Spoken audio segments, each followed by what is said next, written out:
Hey, what's up, everybody? This is Charles Sabansi. I want to welcome you guys to another episode of the Dreamers Pro Show, where we cover everything from sports, hot topics, classic debates, entertainment, and when we give you guys a fresh perspective on things and how we see them. Today, we got a pretty interesting show for you guys. But before we get into it, please make sure you like the video and subscribe to the channel. Also, if you want today's full show, before it comes out on YouTube, it is streaming for free on the Dreamers Pro podcast. So today we got some pretty interesting content for you guys, and I want to get into some of the things that Pat McAfee said. As you guys recently may be aware of, Pat McAfee just recently went on a little mini tirade on one of the key or the top executives at ESPN. He was on the Pat McAfee show on live air.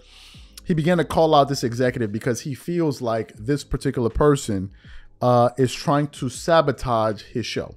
Right, and he didn't mince words about it. And when he said it, it sent a jolt throughout the entire system, because we have never seen a personality on ESPN call out one of the executives on air and then nothing happens.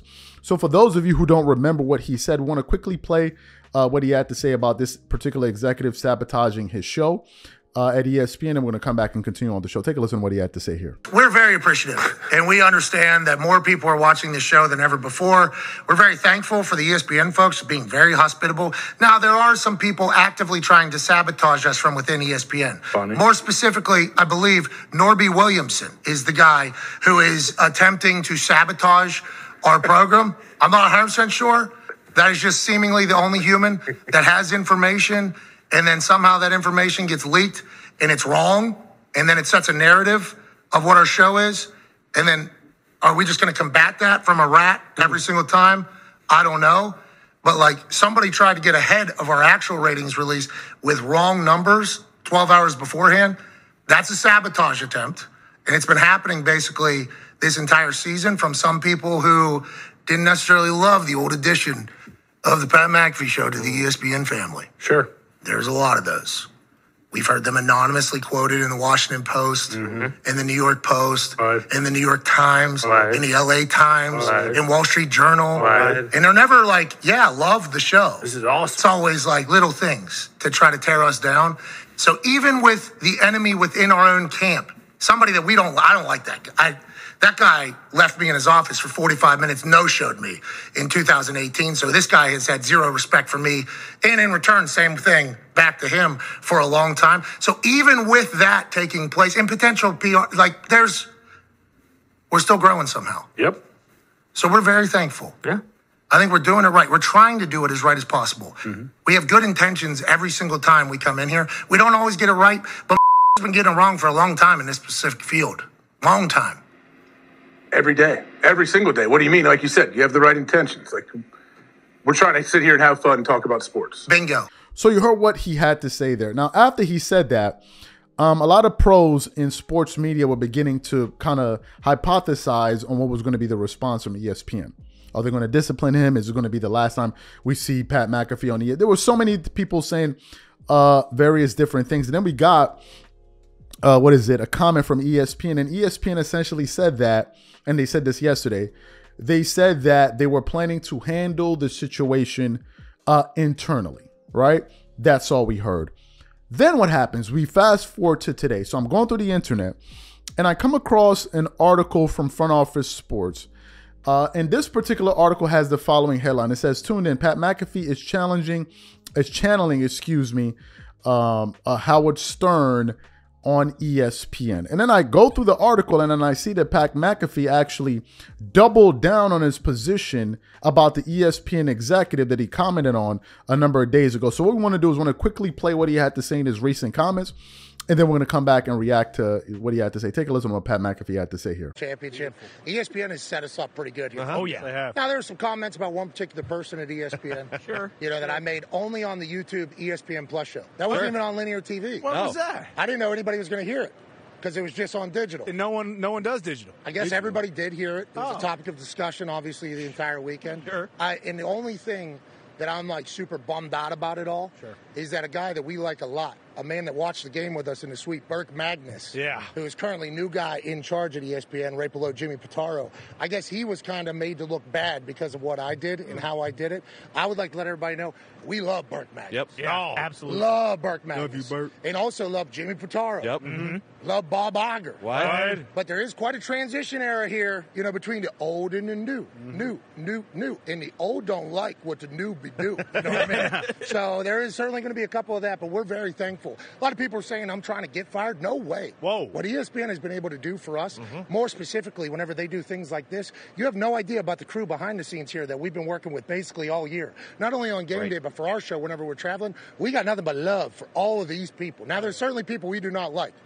Certainly. Naturally. And they do not like us. That's how it's going to be. And I don't take back anything that I said about said person. But the overall storyline about us and ESPN, I think people need to remember, we're strong, baby. Bingo. Howdy, Co. We are strong, baby. Damn And right. we all understand what the future looks like. There's just some old hags that potentially don't. But we will move forward.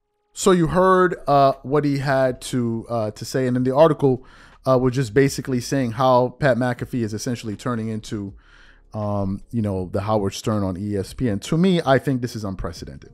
But I also think this is what happens when you have your own audience. You see, Pat McAfee actually had something to offer that came from outside the system at ESPN. He wasn't really beholden to any of these guys. These guys couldn't really bully him. It's not like as if Pat McAfee didn't have an audience, but they thought he would be good on television. He comes on ESPN. They're like, we're going to give you your show. And then he says this, because then it can just pull the plug and then replace him. In the case of Pat McAfee, he already came there with an audience, a core audience, by the way. So he has something.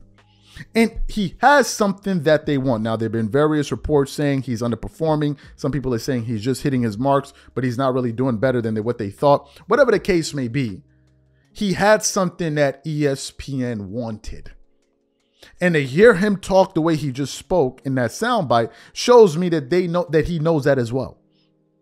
He also said that they have a perfect relationship, which shows me that ESPN is willing to do things differently, and they have to. They have to. Because there are only so many marquee names that they have on their roster. You just recently heard the report of Stephen A. Smith's contract coming up in about 18 months, which is about a year and a half. And a lot of people are speculating on whether or not ESPN is going to give him a bigger contract. Some people are saying yes, some people are saying no. I think they will. We've been hearing that they want Stephen A. Smith is expected to ask for a number above $20 million per annum, and that he believes that he should be the highest paid employee at ESPN. And he has a point. Number one, he has tenure. Number two, he has a show that's been number one for at least a decade at his slot. So I don't think that ESPN is in a position to just say, okay, we're done with him. Because they have a lot of money committed to Pat McAfee in his show. Now, what I think is also showing you is that it's showing the people that work at the network who can get away with certain things and who can't.